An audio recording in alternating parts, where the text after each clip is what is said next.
ഞാൻ അങ്ങനെ കൂമ്പൊക്കെ പറിച്ച് വന്നു കേട്ടോ. കുറച്ച് മാത്രമേ ഞാൻ പറിച്ചുള്ളൂ. കുറച്ച് വെള്ളം എടുത്തിട്ടുണ്ട്. അതിനകത്തോട്ട് നമുക്ക് ഉപ്പിടാം. ഇതിന്റെ കറയൊക്കെ പോണം. നമുക്ക് കുറച്ച് നേരം ഇടണം വെള്ളത്തിൽ. നമുക്ക് കടലമാവ്, അരിപ്പൊടി, കോൺഫ്ലവർ, ഗരം മസാല, മുളക് പൊടി, ഉപ്പ് ആവശ്യത്തിന്, ഇഞ്ചി വെളുത്തുള്ളി എല്ലാം കൂടെ ഇളക്കാവേ. ഉപ്പൊക്കെ അല്ലെങ്കിൽ ഉണ്ടല്ലോ അവിടെ എവിടെയും പിടിച്ചിരിക്കും. ഉപ്പൊക്കെ സെറ്റാ. നീ കൈയൊക്കെ കഴിയിട്ട് നമ്മൾ മിക്സ് ചെയ്തതിനകത്തോട്ട് നമ്മൾ കൂമ്പിന്റെ പൂവിടണേ. നമുക്കൊരു പാൻ വെക്കാം.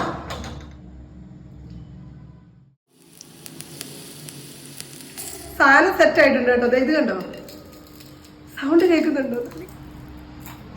കണ്ണടച്ച് തിന്നുവാണ്. ഇത് കൂമ്പിന്റെ പൂവാന്ന് മനസ്സിലാവത്തില്ല, അത്ര രുചിയുണ്ടെന്ന്. അപ്പൊ എന്തായാലും നിങ്ങൾ ട്രൈ ചെയ്യണം കേട്ടോ. ഞാൻ എന്തായാലും കഴിക്കട്ടെ. സൂപ്പറാ. Bye bye.